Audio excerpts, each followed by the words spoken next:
इस वीडियो में आपके सम्मुख हम एक महत्वपूर्ण विषय को लेकर के हाजिर हैं, जो एक महत्वपूर्ण राजयोग भी है। बहुत बड़ा राजयोग है, बहुत बड़ा लक्ष्मी योग है, बहुत बड़ा धन योग कहें, प्रॉपर्टी का योग कहें, सब कुछ इसमें आ जाता है।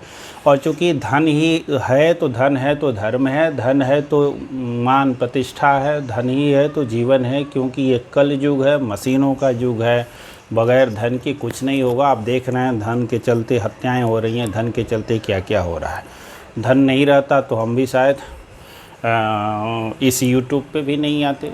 एक है, सारे एस्ट्रोलॉजर धन के लिए ही पहले मुख्य भूमिका में आए हैं, उसके बाद मान्यस प्रतिष्ठा। मैं तो आया पहले प्रतिष्ठा, लेकिन वो प्रतिष्ठा भी क्यों? क्योंकि मैं धन कमा सकता हूँ कि है नहीं, तो इसीलिए ईमानदारी के साथ कहता हूँ। कोई कहे या ना कहे, कोई बड़ा सेवा करने के लिए आया हो वो कह सकता है, लेकिन ईमानदारी यही है कि इस धन के लिए सब लोग जीते हैं।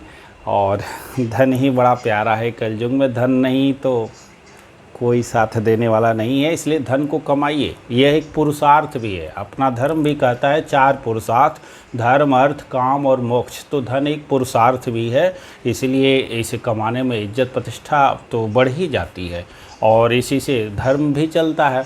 अब देखते हैं कुंडली में 4 जो त्रिकोण बनते हैं, उसमें एक धन त्रिकोण भी, अर्थ त्रिकोण भी बनता है। वो अर्थ त्रिकोण होता है 2, 6 और 10। 2, 6, 10 अर्थ त्रिकोण उसको कहते हैं। 4 त्रिकोण कुंडली में बनते हैं।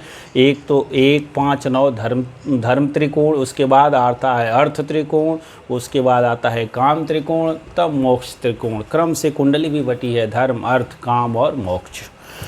तो आइए देखते हैं ये बनता कैसे है, और बहुत साधारण है। और यदि वीडियो में अंत तक बने रहेंगे तो ये समझ जाएंगे। और कुंडली में कितने भी दुर्योग क्यों ना हो, यदि 2 ग्रह संभल गए तो पूरी कुंडली सुधर जाती है। आप बहुत अच्छे से जीवन यापन कर लेंगे, बहुत बड़ा पद, प्रतिष्ठा, सम्मान और तो अर्जित करेंगे। उससे पहले ही धन अर्जित कर लेंगे। धन नहीं तो कैसा सम्मान, फिर से धन नहीं तो कैसा राजयोग है।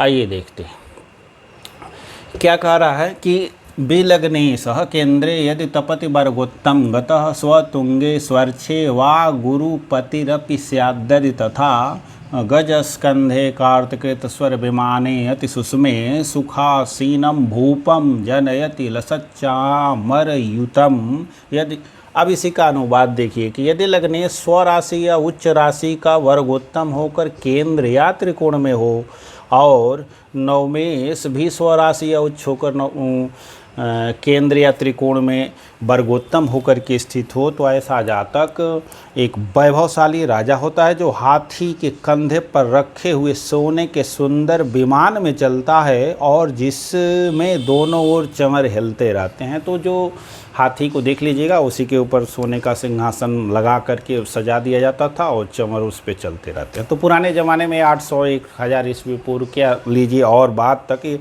1000 ईस्वी पूर्व के आसपास ग्रंथ लिखा गया ये मंत्रेश्वर जी के द्वारा, और जो इन्होंने पराशर पर आधारित लिखा है। तो उस ज़माने में राजा ही राजयोग होते थे। तो आज के ज़माने में राजा नहीं है, तो राजा है कौन? प्रधानमंत्री हैं, राजा सांसद हैं, राजा विधायक हैं, जो नियम कानून बनाते हैं और सारी व्यवस्थाओं पर राज करते हैं। जज होना सुप्रीम कोर्ट का, हाई कोर्ट का, ये राजा ही लोग हैं। उसके बाद से बहुत बड़ा उद्योगपति होना, जैसे टाटा, अंबानी, अडानी, बिल गेट्स, ऐसे जितने भी लोग हैं बड़े बड़े लोग, ये जिनके पास अपने चार्टर्ड प्लेन हैं, तो ये इस सूत्र के अंतर्गत आते हैं। तो अब देखेंगे कि क्या स्थिति बनती है। तो बस अब देखिए आप अपने लग्नेश को, ये कुंडली का जो है प्रथम भाव होता है लग्नेश। अब काल पुरुष की पत्रिका ही ले लेते हैं और इसी से समझते हैं। तो लग्नेश मंगल बनता है, तो मंगल इस 1, ये 4, ये 7 और ये 10, ये केंद्र का भाव है, इसमें स्थित हो जाए, अथवा ये त्रिकोण 5 और 9 है, इसमें स्थित हो जाए। दूसरा नवमेश, इसको कहते हैं नवमेश, त्रिकोणपति, यहाँ 9 बनता है, तो यहाँ तो गुरु हुआ। तो इसमें गुरु यदि अपनी राशि का यहाँ होगा, मूल त्रिकोण राशि का भी है, उच्च राशि इसकी यहाँ होगी, इसमें स्थित होकर हो जाए और केंद्र या त्रिकोण में ही स्थित हो जाए, अर्थात इन्हीं 4 भावों में 1, 4, 7, 10 में या 5 में और या इसमें स्थित हो जाए, तो यह राजयोग बन जाएगा और इस जातक के पास अपार धन वैभव पद प्रतिष्ठा सब कुछ उपलब्ध हो जाएगा। आइए समझते हैं कि कैसे ऐसा हो जाएगा। अन्य ग्रह बिगड़ जाएं तो क्यों ये लग्नेश और ये पंचमेश संभाल लेते हैं, इस बारे में विस्तार से चर्चा करते हैं। तो बाकी आप किसी भी कुंडली में लगा सकते हैं। जल्दी जल्दी दो एक और उदाहरण दे करके हम बताएंगे कैसे हो जाएगा। इसलिए हो जाएगा कि लग्नेश आपका शरीर है, लग्नेश आपका मस्तिष्क है और मस्तिष्क से ही पूरा शरीर निर्धारित होता है। तो और दूसरा शरीर स्वस्थ है तो हर प्रकार के आप इससे कठोर से कठोर परिश्रम करा सकते हैं, किसी भी क्षेत्र में जा सकते हैं। तो स्वस्थ पहले शरीर स्वस्थ होना चाहिए, तो वो लग्नेश से निर्धारित होगा। सोचने की शक्ति अच्छी होनी चाहिए, लग्नेश निर्धारित करेगा। दूसरा, ये लग्नेश केंद्र और त्रिकोण में ही स्थित हो जाएगा तो स्वयं तो बलवान होगा ही, जिस भाव में जाएगा उस भाव को बलवान करेगा। तो एक और के अंदर जिस भाव को देखेगा उस भाव को भी बलवान निश्चित तौर पे करेगा, चाहे वह शुभ ग्रह हो चाहे अशुभ ग्रह हो है, यदि लग्नेश है तो राजयोग के संबंध में। अब देखिए नवमेश ये धर्म का भाव है और इसी से हम पिता को भी देखते हैं। तो यदि यह बलवान होकर के स्वराशि में हो जाएगा और वर्गोत्तम भी यहाँ इस सूत्र में कहा गया, तो वर्गोत्तम ये दोनों ग्रह हो जाएंगे तो अर्थात पिता भी उच्च पदवी पे हो सकता है। उच्च पदवी पे नहीं हो तो वो भी धन धान युक्त व्यक्ति हो सकता है। अब आप सही हो गए, शरीर ठीक ठाक पा गए और पिता भी ठीक ठाक हैं, तो निश्चित तौर पे आपकी शिक्षा दीक्षा भी सब कुछ ठीक होगी और उसके बाद से परवरिश अच्छी होगी, पिता की संपत्ति मिल जाएगी तो अच्छे स्कूलों में पढ़ लेंगे। और थोड़ा सा कमज़ोर होंगे ही नहीं, लग्नेश बढ़िया है और भाग्येश बढ़िया है तो आप धार्मिक भी होंगे, धर्म कर्म में विश्वास भी रखेंगे, भाग्य आपका साथ देगा, आप अच्छी आदत के भी व्यक्ति होंगे। और इसके कारण ये भी केंद्र त्रिकोण और लाभ भाव में हो तो जहाँ जाएगा उस भाव को बलि कर देगा। और यदि शुभ ग्रह है तो जिसको देखेगा उसको भी बलि कर देगा। अशुभ ग्रह भी है तो जिस भाव को देखेगा राजयोग के संबंध में उसमें भी उत्तम फल देगा। अन्य प्रकरण को छोड़ दें, रोग आदि को छोड़ दें तो इसीलिए ये कुंडली सुधर जाती है। बाय द वे लग्नेश वर्गोत्तम न हो तो थोड़ा सा कम कर दीजिए। मान लीजिए नरेंद्र मोदी न हो तो नितिन गडकरी हो जाएंगे, राजनाथ सिंह हो सकते हैं, आपके अनुराग ठाकुर हो सकते हैं, थोड़ी सी और गिरा देंगे स्थिति। फिर भी एक दूसरे सूत्र में मंत्रेश्वर जी ने लिखा है, उसकी वीडियो हमने डाला था, 5-7 भी हुई आए थे, उसमें सिर्फ ये कहा गया, इसी श्लोक को दूसरे शब्द में कहा गया, वो ये था कि ये नवमेश जो है केंद्र या त्रिकोण में अपनी राशि या उच्च राशि या मूल त्रिकोण राशि, यानी मूल त्रिकोण राशि या साधारण राशि या उच्च राशि का होकर के कुंडली के केंद्र अथवा मूल त्रिकोण भावों में स्थित हो जाए और लग्नेश बलवान हो तो ऐसा जातक राजा या राजा के सदस्य वैभवशाली हो जाता, उसके पास अपार धन संपत्ति हो जाती है और यहाँ तक कि ये सब कुछ जो चाहे लगभग इसको सारी चीज़ें मिल जाती हैं राजयोगों के संबंध में।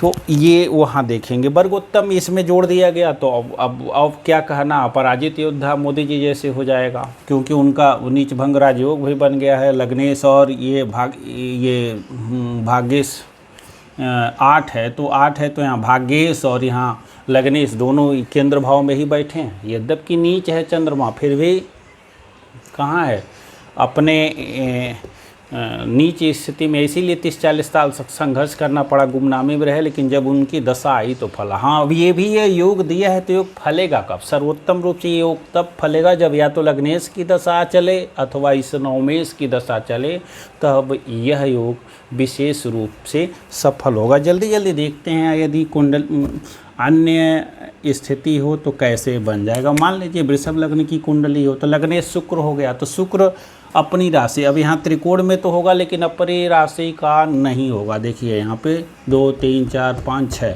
तो शुक्र यदि यहाँ स्थित है तो ऑटोमेटिक शुक्र नीच का हो गया, कहीं षडबल में जाके और बलहीन हो गया, तब ये सूत्र बहुत कम लागू होगा। यहाँ पे चलते हैं, दशम हो जाएगा शनि। तो अब शनि यदि या यहाँ हो जाए, यहाँ हो जाए, यहाँ हो जाए, शनि यहाँ हो जाए, शनि यहाँ हो जाए, शनि यहाँ हो जाए, ये स्थिति कही गई। अब शनि नीच कहाँ होते हैं? यहाँ होते हैं, तो ऑलरेडी ख़त्म हो गया। अब इस राशि में हो जाए, मित्र राशि है इनकी, लेकिन ये क्या कह रहा है कि अपनी राशि या मूल त्रिकोण राशि का स्थित होकर के, तो शनि या तो यहीं हो जाएगा या यहाँ हो जाए, अब यहाँ हो जाएगा तो दिग्बलहीन हो जाएगा, शनि भी कमज़ोर हो जाएगा। तो इस सूत्र को जैसे जैसे शनि भी कमज़ोर होगा वैसे वैसे यह जो योग है कम होता जाएगा। तो यहाँ भी शनि आ जाए और शुक्र यहाँ है तो शुक्र भी कमज़ोर हो जाएगा, उतनी अच्छी स्थिति नहीं। लेकिन शुक्र यदि अब देखिए यहाँ ना होकर के शुक्र यहाँ हो तो शुक्र को दिग्बल मिल जाएगा, और यहाँ पे इसकी शत्रु राशि है तो भी यहाँ शुक्र बलवान हो जाएगा। और बलवान हो जाने से तो राजयोग की मात्रा थोड़ी सी कम कर देंगे। तो मोदी जी नहीं तो जैसे पहले ही कहा, नितिन गडकरी को ले लीजिए थोड़ा सा और नीचे, अमित शाह को ले लीजिए थोड़ा सा और नीचे, कोई भी सांसद ले लीजिए, कोई भी उद्योगपति ले लीजिए, उस तरह की स्थिति। और वही यदि यहाँ शुक्र हो जाए तब तो सीधे मोदी जी जैसा, यहाँ शनि हो जाए यहाँ शुक्र हो जाए तो मोदी जी जैसा राजयोग, उससे बड़ा राजयोग, शुरू से ही राजयोग, शुरू से ही राजा के जैसा होगा। और भी धनी या अंबानी वगैरह टाइप का व्यक्ति जो राजा के घर में ही पैदा हुआ और उसको और बढ़ा दे, तो इस तरह का राजा इसको कह सकते हैं धन के मामले में। क्योंकि लग्नेश लग्न में मालव्य नामक महापुरुष बन जाएगा और काफ़ी बलवान हो जाएगा। और 9 में शनि भाग्य भाव में हो अथवा यहाँ दशम में हो जाए तो ये अब इसको राजयोग दिलाने से कोई रोक नहीं सकता। अन्य ग्रह चाहे जहाँ भी हों, जैसे भी हों, अन्य क्षेत्रों की परेशानियाँ भले हो जाएं, लेकिन इसकी परेशानी, राजयोगों की परेशानी इसको नहीं होगी, धन की परेशानी नहीं होगी, अपार धन वैभव इसको अवश्य ही प्राप्त हो जाएगा। और दूसरे स्थिति में देखते हैं कि अब यहीं यदि 9 में इस लाभ भाव में भी होता तो अलग अलग सूत्र है। तो यदि ये दोनों बलवान हो जाएं, मान लीजिए शुक्र यहीं आ जाए और षडबल में थोड़ा सा अब शुक्र नीचे तो हो गया लेकिन षडबल में थोड़ा सा बल पा जाता है, शनि यहाँ हो जाए या यहाँ हो जाए और इस शुक्र का नीच भंग हो जाए कहीं से, या नीच भंग नो भी हो तो यहाँ से ये शुक्र इस दिग्बल के नज़दीक है और यहाँ से ये त्रिकोण भाव में बहुत कमज़ोर नहीं होगा, इसलिए ये ISPCS तक बना देगा। शनि यहाँ और यहाँ हो तो नहीं PCS होगा तो अध्यापक बना देगा, नहीं होगा तो 50-60 हज़ार की नौकरी वाला कमाने वाला ये बना देगा। इतना धन तो आता ही रहेगा, साधारण बिजनेस भी होगा चल जाएगा और 60-70 हज़ार 1 लाख रुपये महीने तक तो बन ही जाएगा।